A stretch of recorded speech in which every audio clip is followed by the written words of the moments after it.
portable. It's the point of the system.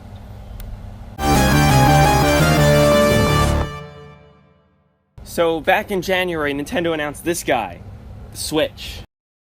During this event, they announced a lot of really cool games that either are already released or are due to release this year.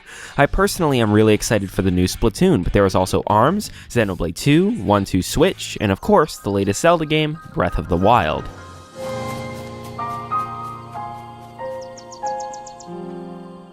But there was another game that was announced during that event and that made people lose their minds, Super Mario Odyssey. This was supposed to be a return to form for Mario, a grand return to the 3D Marios of old, and everyone was excited. Everyone except for me. My favorite 3D Mario game is Super Mario 3D World, and Super Mario 64 is one of my least favorite Mario games in the franchise. It's certainly an outlier opinion, but I think it's one worth discussing. What have Mario games gotten wrong with its earlier 3D installments, and why does Super Mario 3D World supposedly fix those issues? When people talk about influential Mario games, they often immediately jump to Super Mario 64. That's because it effectively did to 3D platforming what the original Super Mario Bros. Did for 2D platforming. Sure, there were games like Crash Bandicoot, Jumping Flash, and a few others, but 3D platforming before Mario 64 was undeniably different from 3D platforming after Mario 64. That's because so many other games wanted to copy Mario 64's template, and they did, from Banjo-Kazooie to Jak and Daxter to Spyro the Dragon and beyond. The funny thing is, however, that Mario 64's design philosophy was not deliberate so much as it was a necessity. The very idea of making a 3D Mario game for the Nintendo 64 was problematic in a way, and the game we got was the result of Nintendo's design team cleverly finding ways to avoid those problems. The biggest of these problems was storage capacity. Unlike other consoles at the time, the Nintendo 64 opted to use cartridges instead of compact discs. Cartridges were much better than CDs when it came to load times, but they had an extremely limited amount of space, with only around 32 to 64 megabits of storage. Granted, this was larger than the Super Nintendo's 16 megabits, but when you're trying to fit 3D models, textures, higher fidelity music, and everything else onto a cartridge only twice the capacity of the Super Nintendo carts, you run into a lot of issues. This meant that you couldn't have nearly as many levels as in past Mario games. Not only did making levels take up too much time, but they also took up too much space on these low-capacity cartridges. In order to solve that problem, the team decided to alter the game's structure to be mission-based rather than level-based, using collectibles as a reason for players to revisit levels multiple times. This way, the game could be just as long as Super Mario World, without having as many unique levels as Super Mario World. This solution, while brilliant, presents a whole new problem for developers to worry about. In order to make replaying levels multiple times interesting, the developers had to completely abandon the linear level design of past Mario games to make each mission more interesting. This called for much more expansive and open worlds than the levels of past Mario games. Of course, this solution brought with it a third problem. In 2D Mario games, you didn't need control over the camera because there was only one perspective with which we could see the action, from the side. In early 3D platforms, this was also the case. You didn't need to control the camera in Crash Bandicoot because, while there are multiple perspectives that you could see the action, the levels were designed so that only one angle really makes sense. With Mario's more open environments, this simply wasn't possible. While Super Mario 64 and its contemporaries are certainly important games, these three features, the level reuse, the change in level design, and the camera, are just as much of a detriment to these titles as they are a benefit. These are also issues which games like Super Mario 3D World completely fix. Before delving into each of these features, however, I feel it is important to stress that when I criticize aspects of the 3D Mario titles, I do not do that with the intent of suggesting that there are any better ways of handling this at the time, especially in the case of Mario 64.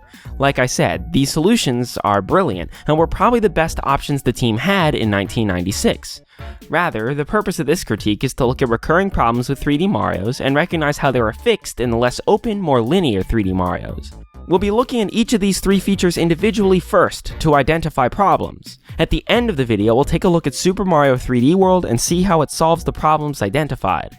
I won't be explaining much about the basic premises behind these games, so if you haven't played any of the 3D Mario games, I would highly encourage you to do so before continuing further. All of these games are pretty great, even if I don't like some as much as most people.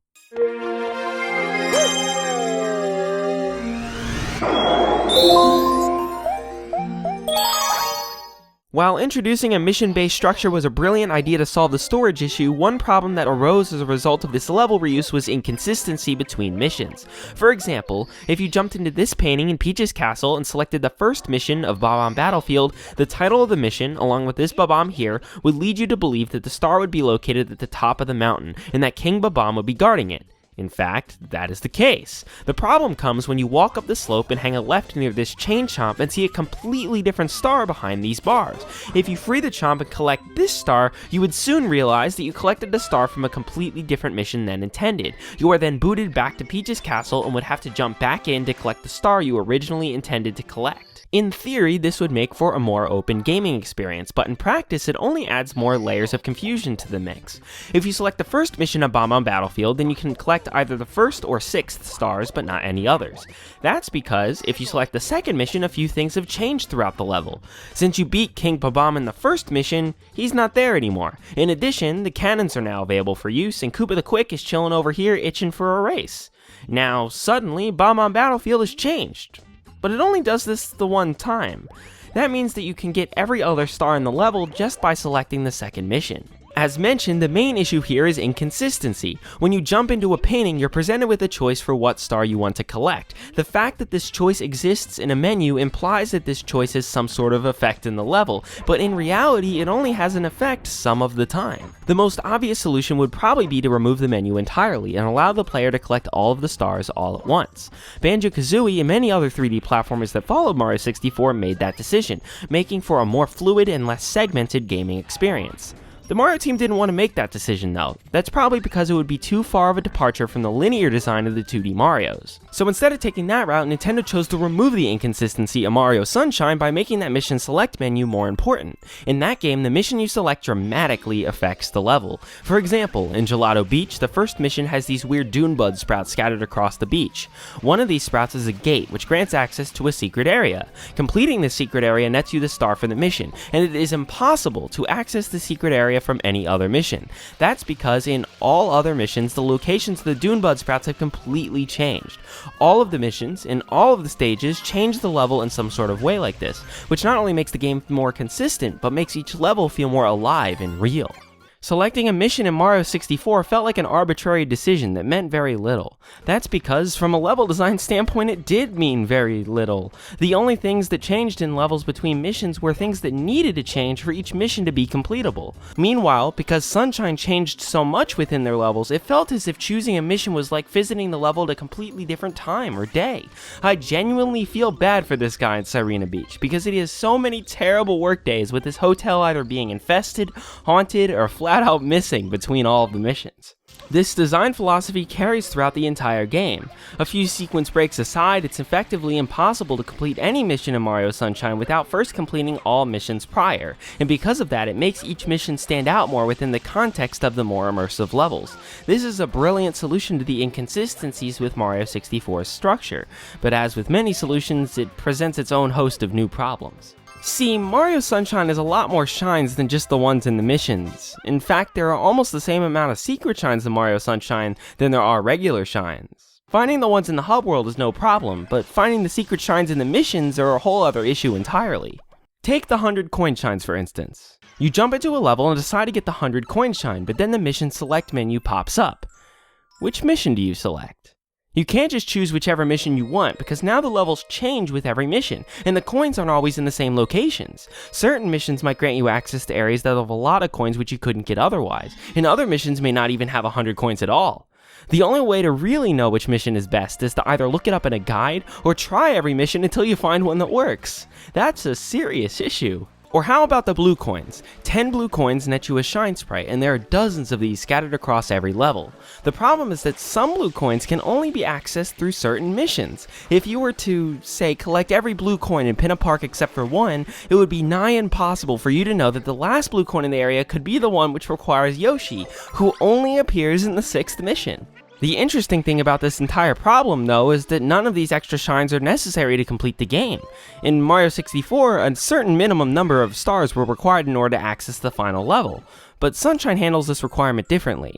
Technically, only 7 shines are necessary to complete the game, the 7th episode of each of the 7 levels, but in order to collect those shines, all prior episodes must be completed first, as discussed earlier. The game has no reward for getting these bonus collectibles, effectively rendering them meaningless. So if all of those optional collectibles were removed, all the frustrating elements of the secret shines and blue coins would effectively be solved. With these elements gone, however, Sunshine is shown as the truly empty game that it is. Sunshine has half the level count of its predecessor, and while blue coins don't actually help the player in any way, they are satisfying enough to collect and provide enough incentive for players to explore the beautiful worlds Nintendo built for them and not notice the lack of actual content here. It's just a shame that there wasn't a better reward for finding these extra coins and shines. Instead of creating that incentive, however, Super Mario Galaxy took things in a completely different direction. Its level count is much higher than any prior 3D Mario, but the star count is far lower per level in most cases. By the time the Wii came out, many of the technical barriers that came up on the Nintendo 64 were long gone. As such, not only is the star count lower per level, but the galaxies themselves feature far less level reuse than any prior 3D Mario. Take the Space Junk Galaxy for instance. The first mission here is called Pole Star Path. The entire mission is a linear trek to the star using primarily pole stars, with the goal of teaching players about the new mechanic. The level ends with the player collecting silver stars, which, when combined, form the star. Unlike Mario 64 and Sunshine, where the levels are vast and expansive, there isn't anywhere to explore in the Space Junk Galaxy because these missions are so focused and linear. This gives the developers 2 options. They can either reuse parts of the first mission in the second mission, or they can completely abandon all level design from the first mission. In this case, they do the latter. Mario doesn't even start on the same planet as he did in the first mission. In essence, these are 2 completely separate levels because Mario never once sets foot in the same places as he did in the first mission. They might as well not even be in the same galaxy. Since the missions were, in many cases, tied together only thematically in this way, it made sense to reduce the number of missions per galaxy in the sequel to make room for more creative freedom in level design. That's why Galaxy 2 had so many more levels with just 1 mission in them. By that point, the elegance of the mission-based structure almost entirely deteriorates, making revisits to levels in Galaxy 2 seem much less interesting. As with Mario 64's mission select, you run into an issue of inconsistency, where some missions may reuse aspects of a level while others don't. Some may argue that this isn't inconsistency so much as it is variety, but in many cases the Galaxy games have nothing to gain by reusing select planets or sections of their levels in multiple missions. There is one aspect of level reuse in Galaxy which I will defend, however: the comets. These would appear over Galaxy seemingly at random, and would require one of a few things. In many cases, comets have players revisit a mission they already completed, but with a new twist, whether that be a time limit, a lower health cap, or a group of shadow clones that follow behind you, making navigation more difficult.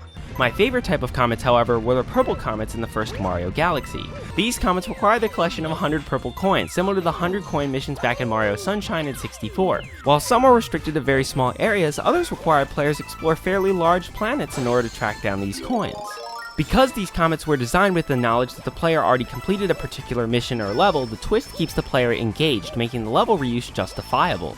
So the structure of these 3 titles, combining the 2 Galaxy games into one entry, is largely similar, but how they approached this structure couldn't be any more different. There were benefits to their implementation in all 3, but there were also serious drawbacks which caused other issues. None of these titles had a perfect solution to the problems presented, and it is my belief that the removal of this mission-based structure introduced in Mario 64 solves a lot of these problems while implementing most, if not all, of the benefits.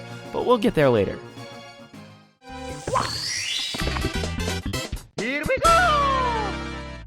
So Mario was inherently designed as a platforming mascot. Back in the Donkey Kong days he was Jumpman, and even almost 40 years later the most iconic thing about Mario is still his jumping capability. As such, levels in the early 2D Mario games were almost entirely designed around Mario's jumping ability, and every aspect of these levels were crafted with the jump in mind. Enemies are best avoided and defeated by jumping over them. Blocks needed to be hit from below by jumping into them. Bottomless pits could only be cleared by jumping past them. Super Mario Bros. 3 expanded on these mechanics with more moving platforms and other obstacles which required more complicated movement techniques, and Super Mario World developed this even further with enemies which test multiple platforming techniques at once. The amazing flying Hammer Brother is my favorite, as defeating him requires knowledge of moving platforms, hitting bricks from below, and dodging projectiles. Another feature of the early 2D Mario games which many people tend to overlook was a small element of variety. Every 2D Mario level is designed so that players can take multiple paths to the same destination. This trend began as far back as the first level of the original Super Mario Bros., where players could enter the 4th pipe to enter a secret underground room, providing a shortcut to the end. As the series evolved, this level design philosophy expanded, with levels like Donut Plains 1 offering 2 alternate paths through pipes, a power-up which enables flight over most of the level, and a secret exit. These 2 features are key to the Mario experience, but they're also constantly at war with each other. Numerous other games in this genre have demonstrated a clear benefit to having extremely focused, linear platforming levels, as they force players to learn, understand, and eventually master a particular game mechanic. While variety is an important asset and consideration, it can allow players to skip some of that important learning process. 2D Mario games have proven that a game can have focused platforming and this element of variety at the same time. Take Cheese Bridge area from Super Mario World. This is a prime example of typical Nintendo level design. First, these saws are introduced on a series of moving platforms. Moving platforms have been in many other levels prior, so the saws are the only new thing introduced here. Then, after a checkpoint, moving ropes are introduced. Finally, to close off the level, the saws and ropes are combined into one challenge, testing the player's mastery of these mechanics. The element of variety in the level comes from this pipe right here, which leads to a side room. The exit to the side room moves players further ahead in the level, past the introduction of the moving ropes. One would think that this could affect the player's knowledge of the moving ropes when they move on to the final challenge of the level, but that isn't the case, as not only is there a moving rope before the entrance to the pipe, but there's a dino coin placed above the pipe which encourages players to at least grab onto the rope before entering the pipe. In addition, exiting the pipe still keeps the skip section within eyeshot, meaning that players can go back and test out the ropes for themselves really fast before moving on. This sort of design is easier to implement in 2D than it is in 3D, however, because it's much easier to communicate a sense of direction in a 2D game than a 3D one. In 2D Mario games, the goal was generally to the right of the stage. There was never a question as to where to go, because that was always obvious. 3D games with open environments provide a lot of challenges for developers who want to utilize these sort of level design principles. The mission-based structure of the game made that even more difficult. Nintendo embraced that challenge, however, and Mario 64 tries really hard to maintain the platforming focus of prior Mario games. The first mission of Bomb on Battlefield is a great showcase of Mario's 3D platforming potential. It starts with some simple movement which requires no jumping, but then slowly introduces more and more obstacles as Mario ascends the mountain. Ignoring the black spherical elephant in the room, the first of these obstacles is this tilting bridge, which introduces the concept of crossing gaps without requiring jumping over them. Next are these cannonballs which can be dodged but are best jumped over. Then a gap which necessitates jumping. Finally, the cannonballs are seen rolling down the slope, requiring players to have Mario jump over them in the same way they jumped over the gap earlier.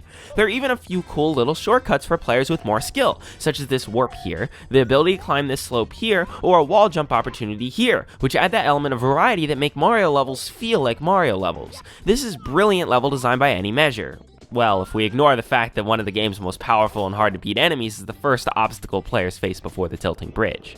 As previously mentioned, a change in a game's structure also calls for a change in its level design, but Super Mario 64 rarely does this. Yes, there are more open environments, but usually these levels have one clear intended path for players to go through with a bunch of side missions that didn't have nearly as much of an effect on the level's design. Bomb on Battlefield was designed around its first mission. We know this because no other mission follows the teach and test philosophy of that first mission without reusing it. The only reason this chain chomp is here is because Nintendo needed something for a sixth mission, and it was convenient to do so. They plopped it in there without considering the effect it might have on that first mission which the level was crafted around. The best solution would have been to remove the chain chomp and only have him there when the sixth mission was selected. But in addition to that change coming with all the baggage of level inconsistency mentioned in the prior section, it also makes the sheer laziness of this mission's design more obvious than it already is. In some cases, instead of plopping some objects into a level and making a mission out of them, the developers just had players blatantly replay content. Whomp's Fortress, similar to Bomb on Battlefield, is designed with a specific set of paths in mind. There are some elements of variety, sure, but there's no more here than there were in 2D Mario games, where levels were typically designed to be cleared once. The first mission has you go to the top of the fortress and defeat a boss, but the following mission has you go to the top again, but with a few more platforms afterwards. This is effectively the same as taking a secret exit in Super Mario World, but it's made worse by the fact that there are 4 other missions in this level, many of which also require climbing up at least some of the fortress along the same path. This is at its absolute worst in Tall Tall Mountain, in which almost every single mission requires climbing to or near the mountain's peak. If you were to take a different path for every mission, you'd run out of paths before you'd run out of missions. This isn't something I can fully blame on the developers, however. As I said, this was a massive challenge for the Mario team to try and solve, but in theory, it should serve as a launching point for further innovation down the line. Unfortunately, when Mario Sunshine tried to build on 64's starting point, it completely sacrificed the platforming the series was built on. Mario Sunshine's an anomaly of the Mario series in more ways than one, in fact. Mario games prided themselves on incredible scenic diversity in the past. In the span of one adventure, Mario would journey through lush grasslands, snowy mountains, sandy deserts, and many more varied environments on his quest. Instead of focusing on this, however, every single level in Mario Sunshine takes place in a tropical setting. This is because, unlike every other Mario game before it, Sunshine prioritizes world building over all else. Delfino Plaza looks like a real bustling island town with wacky inhabitants. Pinna Park looks like an actual amusement park. Rico Harbor looks like a real port and docking station. While it's still a cartoony adventure, it feels more real than the floating islands of Mario 64. The reason there isn't a snow world in Mario Sunshine is because it wouldn't make sense for a snow world to be in Isle Delfino. What does fit in Delfino, however, is beaches, and Mario Sunshine has plenty of those. Surprisingly, however, these levels still feel incredibly varied. Gelato Beach and Sirena Beach may both be beaches, but these places look completely different from each other, much more than, say, Snowman's Land and Cool Cool Mountain from Mario 64. Unsurprisingly, with the world building being such a huge focus in the game, it is by far the game's greatest asset. Unfortunately, focusing so heavily on something other than platforms makes for an experience which feels distinctly un-Mario at times. Despite previous complaints about the platforming in Mario 64 not always working as smoothly as prior Mario games, it still is, at the very least, platforming. Even though Tall Tall Mountain requires players complete the same exact challenges in each mission, credit must still be given to that level, because every single mission in Tall Tall Mountain requires some element of jumping across and between platforms.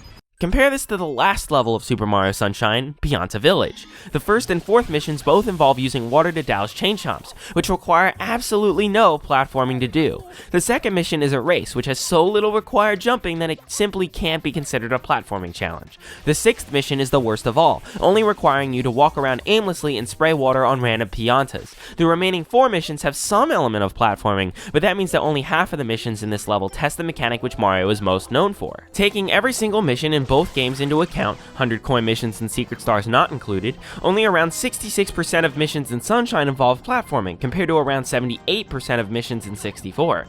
This ratio is much lower than other Mario games regardless, but Mario 64 definitely did a better job at testing Mario's platforming skills than Sunshine. Even if there was more platforming in Sunshine though, the platforming still wouldn't be as good because of the addition of FLUDD, who acts as a sort of nerf for all platforming in the game. Take this sequence of Bianco Hills. At first it would seem like this would be a fairly well made platforming sequence if it wasn't for the fact that you can easily use FLUDD to complete this challenge without putting much thought into it.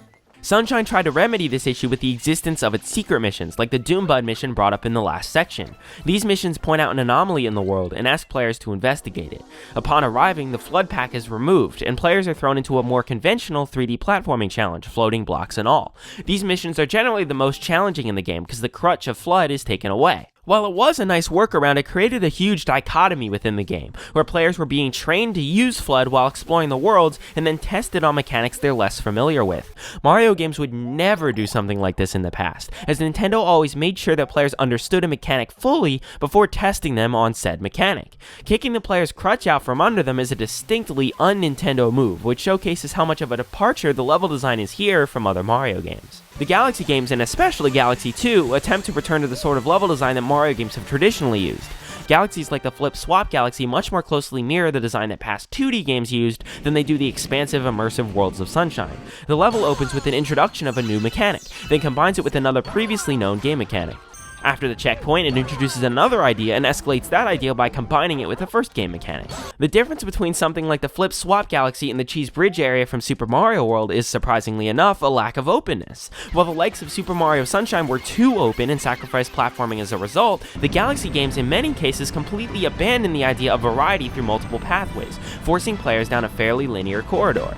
There are a few different ways to jump across these platforms in the Flip Swap Galaxy, but these paths don't feel nearly as different as taking a pipe to a completely different room did in the old 2D Mario games. This issue also existed back in the secret missions on Mario Sunshine, but because they were juxtaposed against the massive open environments of the main levels, it wasn't nearly as noticeable of an issue. Even the levels which appear to be open in Galaxy actually are more railroaded than one might suspect at first. The Freeze Flame Galaxy's Snowy Planet ultimately can be simplified to two linear pathways up the mountain, which lead to two different locations.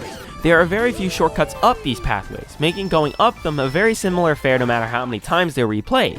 This isn't always the case, of course, but it's prevalent enough where it can affect replayability. Despite this admittedly minor complaint, the Galaxy games probably have the best platforming of the three titles being discussed, but the element of variety in level design was mostly removed in the development process. 64 and Sunshine suffer from the opposite problem, as their attempted open environments work to increase the replayability and explorability of levels, especially in Sunshine's case, but sacrifice the platforming in the process. This doesn't mean that Galaxy is the best level design of the 3D Marios, however, because that element of variety is extremely important to the Mario experience, and its absence is a huge detriment to the levels in that game. Mario 64 arguably strikes the best balance, but it faces a number of issues which harm the platforming experience as a result of its mission-based structure. Removing that structure and trimming the fat from Mario 64's levels would make for better design stages which take the Mario level design formula and effectively replicate it in the third dimension. Once again, however, we'll get back to this later. Now, to the next topic.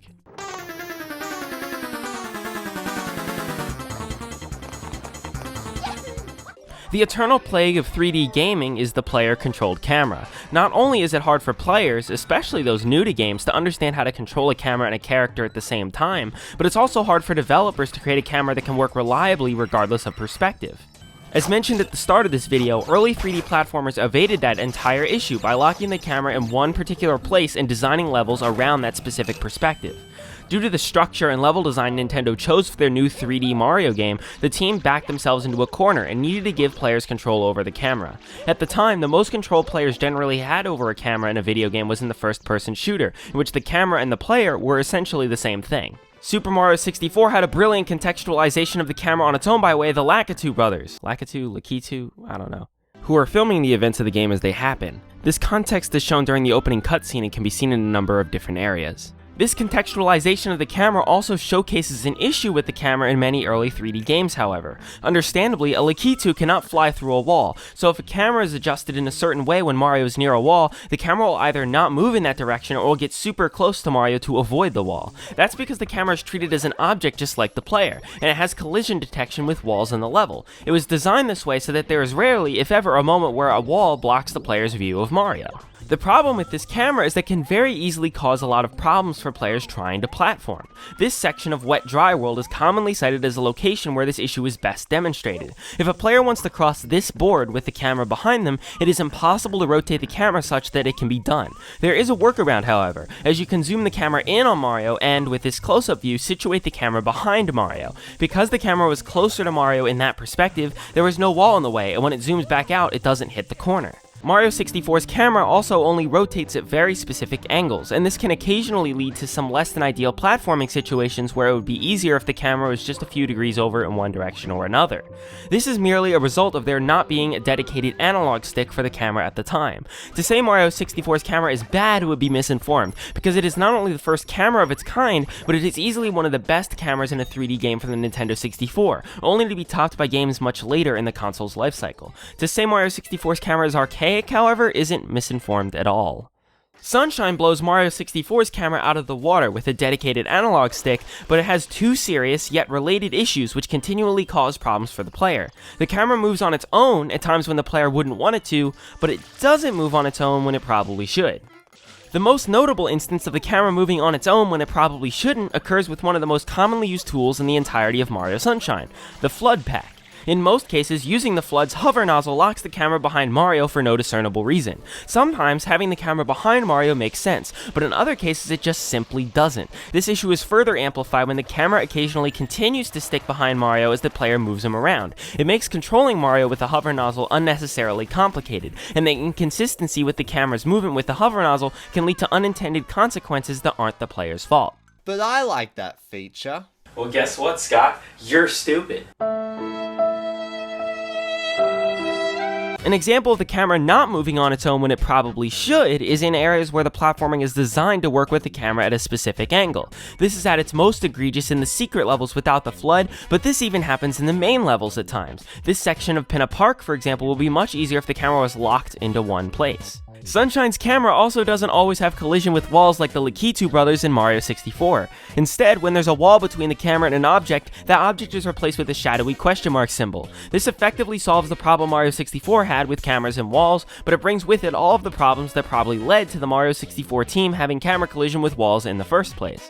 There are many instances where, thanks to a wall being in the way, it becomes easy to lose track of Mario. Thankfully, Mario himself is not represented by a question mark, but there are many instances where a silhouette could easily be lost in the mess of other question marks. Modern games make the wall partially transparent when the camera is in the wall instead of replacing the objects behind the wall, which is probably the best way to minimize the harm of having your camera in a wall. In that way, Sunshine's solution is a stepping stone for further innovation by other developers down the line. Of course, if the camera was just never in a situation where it had to be a wall, this problem wouldn't exist at all. In addition to these issues being a simple inconvenience, it also makes the game far less accessible than games with better cameras. Explaining Sunshine's camera to someone who doesn't understand camera control would be a nightmare, because it only sometimes does the things you want it to do. Ideally, the camera should operate in a way that the player doesn't even pay attention to it. That is the case, however, for the Mario Galaxy games, as the camera of those games is incredibly easy to explain.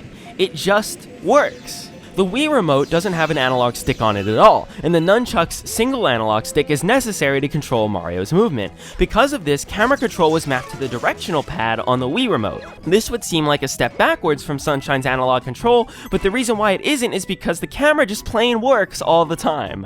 For example, watch as the camera seamlessly shifts to a side view when approaching the side-scrolling segment of Bowser's Dark Matter plant, or watch as the camera beautifully transitions to a bird's eye view for this really gimmicky bubble segment. Sometimes the camera even does more than it has to, such as when it zooms out to point out something to the player that the developers want them to see. There's rarely a need to actually adjust the camera, and as such, there's rarely ever a need to pay attention to it. Well, mostly.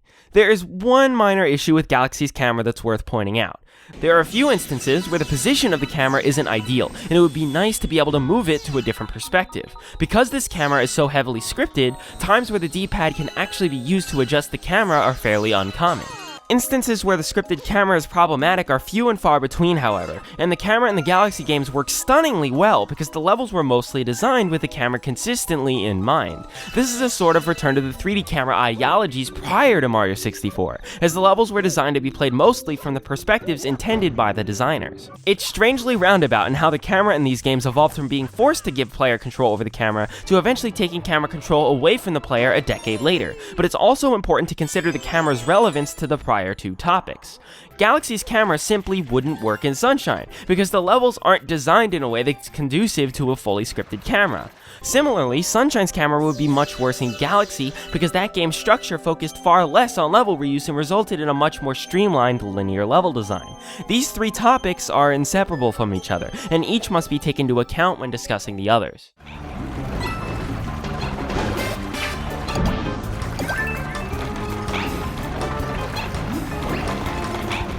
It is important to stress that, despite 6,000 words of this script being dedicated solely to heaping loads of criticism upon these titles, all of them are still great video games. They just aren't necessarily great Mario games. Super Mario 64 tried to replicate Mario's fantastic level design in 3D, but inconsistency with its structure and an uncooperative camera held it back.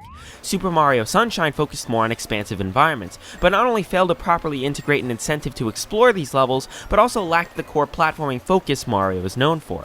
And the Super Mario Galaxy games, while being much more focused on platforming than its predecessors, lost some of the variety and openness that made Mario levels fun to replay, and calls into question the point of using a mission-based structure due to its focus on linear missions. All things considered, I think it's fair to say that while all of these titles were at least somewhat successful in delivering the experience the developers intended, they also failed at converting the true essence of the Mario experience into 3D. A game that succeeded at delivering this experience, however, was 2013's Super Mario 3D World on the Wii U. Instead of looking at the game in general, however, let's use one level as a way to showcase how literally everything previously brought up is solved, my personal favorite stage of the game, Castle 3 Red Hot Run. This level tests the player's mastery of the dash panel, a feature new to 3D World which was introduced much earlier in the game.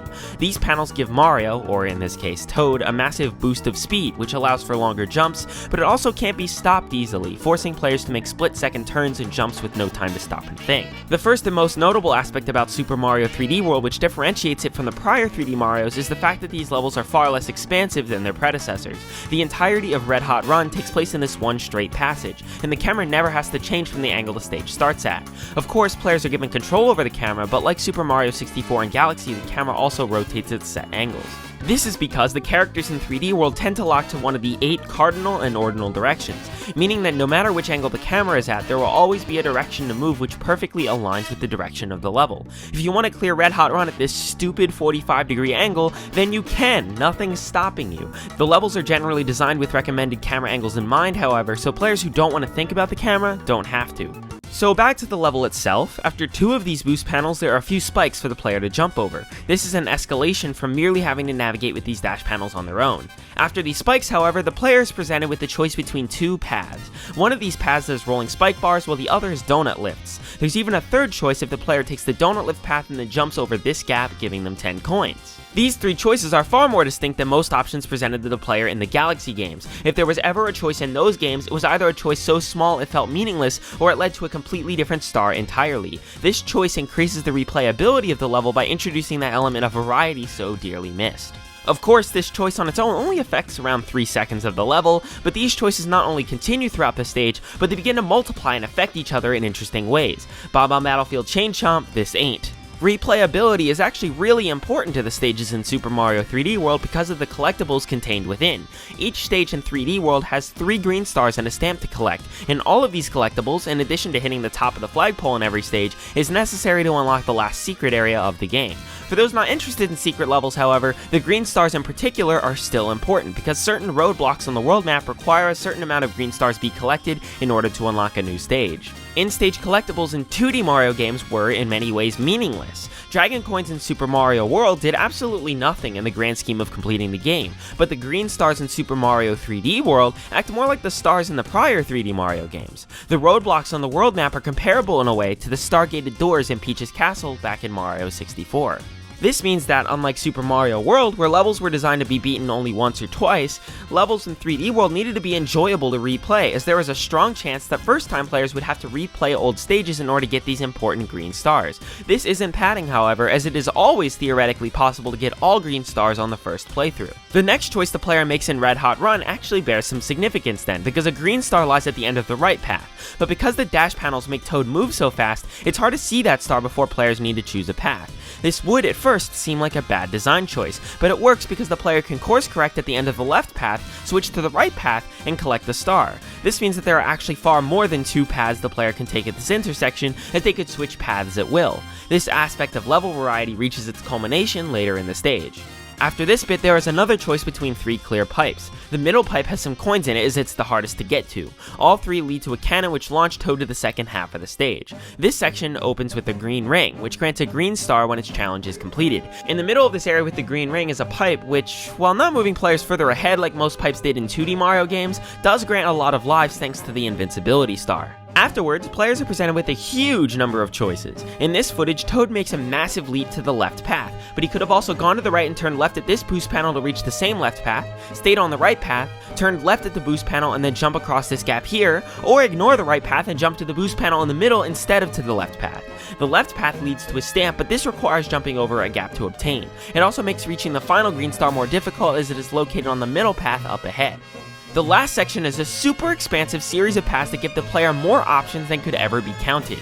It combines every element seen in the level thus far, including the boost panels, the spike bars, the donut lifts, the stationary spikes, and jumping over gaps. Keep in mind that while Toad sticks to the middle path in this playthrough of the level, players could jump between any of these paths at will. The middle path leads to a clear pipe which gives easy access to the top of the flagpole, ending this absolutely fantastic stage.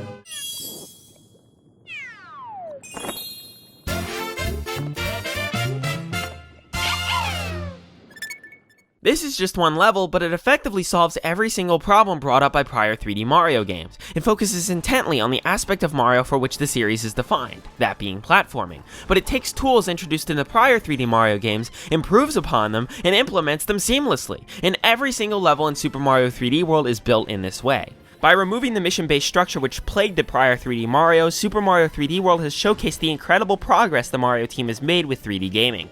Mario 64's level design was fantastic, with its ability to test players while also offering different paths and shortcuts to the same destination. But because of the mission-based structure, the brilliance of this level design was plagued, either by the large quantity of times players were forced to replay the same segments, or by elements from one mission impeding the design of another. Now, the level design aspects that Mario has been known for, which were successfully implemented back in 1996, have the chance to shine in the fully linear environment that was always best suited for them. Mario Galaxy's camera was brilliant, with levels being designed around specific camera angles, but due to its heavily scripted nature, there were instances where the perspectives felt uncomfortable or awkward, and players weren't always able to correct those issues manually. By designing levels around the 8 directions, this issue is completely removed, and the camera in 3D World acts just as it should. Mario 3D World even learned things from Super Mario Sunshine, the anomaly that it is. Remember how levels completely changed with every new mission selected, and how this made levels feel more alive and immersive because things kept changing? This feature was actually implemented in 3D World via the secret levels. Most of the stages in the later secret worlds are dedicated to remixing previous levels. They reuse the same exact level design, but change enemy placement and few other aspects to make it feel like you're visiting the same locations at a different time. Piranha Creeper Creek, After Dark, Spiky Spike Bridge, Sneak. My personal favorite of these from a world building standpoint has to be Deep Black Jungle Drift, which takes the level Deep Jungle Drift but makes it a haunted level shrouded in darkness and booze. It's a complete 180 from the original stage. One aspect that people may argue is lost in the transition to more linear levels is the more open, expansive environments that were championed in Mario Sunshine. Sure, level variety wasn't lost and was in fact expanded upon, but that doesn't stop these levels from being fairly straightforward affairs. Luckily, there were many other elements added to the game to try and add those aspects to 3D World. The most important of these are the locked warp boxes, which require 5 key coins to be opened. Numerous levels use these key coins as a way to make players explore levels in a way they otherwise wouldn't. My favorite of these levels is the secret stage Peepa's Fog Bog, which took a really long time for me to complete in my first playthrough because I had to comb the entire level not only to find the key coins, but the green stars and stamp as well. It's a brilliant level which uses its open nature better than any prior 3D Mario used the openness of any of their stages. It is shocking how flawlessly Super Mario 3D World not only solves all problems with prior 3D Marios, but also takes and implements ideas from those 3D Marios. It also evolves Mario level and game design in ways that simply wouldn't be possible in 2D. The level design here is consistently as good as Red Hot Run, and its improvements to the formula make it a consistently fun title for gamers of all ages and skill levels. It's more accessible than any prior 3D Mario, but it also becomes more challenging than any prior 3D Mario. It's a near flawless platformer that was plagued by being released a year after 2 underwhelming 2D Mario games on a console that sold worse than any prior Nintendo system, and it is criminally underrated. Because it is such a fantastic addition to and evolution of the Mario formula then, it is incredibly disappointing that Nintendo chose to revert back to the structure and level design that has consistently plagued 3D Mario titles with the next entry. Finally, after all this time, we return to the upcoming Super Mario Odyssey, a game which a number of people are hailing as a return to form, while I regard it as an abandonment of what Mario stands for right after Nintendo finally figured it out. But if Nintendo has to go back to this style for Mario, I hope they take it more in the direction of Mario Sunshine than Mario 64 or Galaxy. Sure, Sunshine is an anomaly of the Mario series, but it's far more committed to its own ideals than Mario 64 or Galaxy ever were. Its unwavering focus on world building made Isle Delfino one of the most memorable places I've ever visited as a gamer. Due to that focus, it's the only game which truly benefited from having its mission-based structure. If 3D World were taken out of the equation, Sunshine would easily be my favorite 3D Mario game. So since I started writing the script for this video and started production on it, E3 happened, and a lot of other details about Mario Odyssey have been released. The foremost of which is that it's not using the mission-based structure I was talking about. It's actually an open-world game, kind of like Banjo-Kazooie in that style.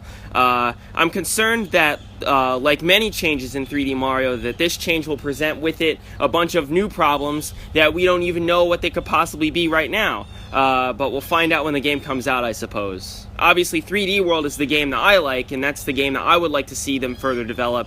But for the sake of people that like this style of Mario, and like the Galaxy games, and like 64, and like Sunshine, I hope that this game is successful. I hope it's the game that you want it to be, while I wait for mine. But, you know, in the meantime, I'll just go and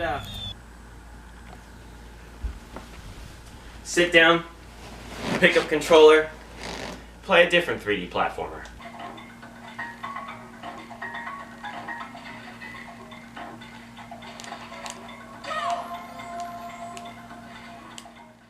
So thank you all so much for watching this video on the 3D Marios, the structure, the level design, the camera design, and why 3D World is great and fixes all those issues I just point out. and all that. Very proud of it. Put a lot of time into it. This is the last thing I actually have to do before I export the video. It's currently 2 in the morning. So I'm going to try and keep this concise because I don't like to hold your time for that long. I've already occupied your time for a very lengthy span of time. First off, I want to thank Hat-Wearing Gamer for his brief appearance in this video. This video actually wouldn't exist without him because the original plan is he and I were going to work on a script together about Mario 64, as he really likes that game and I evidently don't. The script just wasn't good, so scrap that video. This video now exists. Hooray. He does content very similar to mine, although it's strictly focused on video games. My channel is focused on media analysis as a whole, and when you constitute media, that means, you know, music and TV and film and all that good stuff. I've only done one video on a particular musical work, and it's one of my favorite videos that I've made. It's a critical analysis,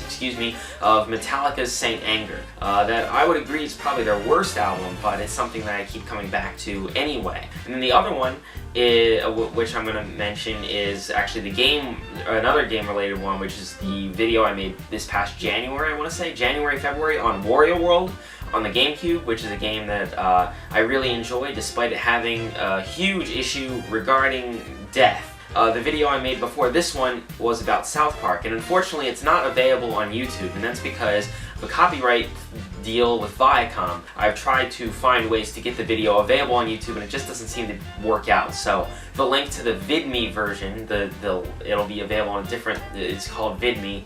Go there to watch that video. I'm really proud of that one as well. But like I said, I won't occupy any more of your time. Thank you for watching. Watch more if you want. I have a new channel URL at youtube.com/MML's Commentaries. Actually works now. You don't have to do the stupid number business anymore, so that's cool. That's all I got. Peace. Slow rotation. Well, we gotta keep going with the rotation this way. Shadowy, Shadow the Hedgehog. Too fast for the naked eye, Edgemaster the Hedgehog. Sonic, he can really move. Sonic, he's got an attitude. Sonic, he's the fastest thing alive.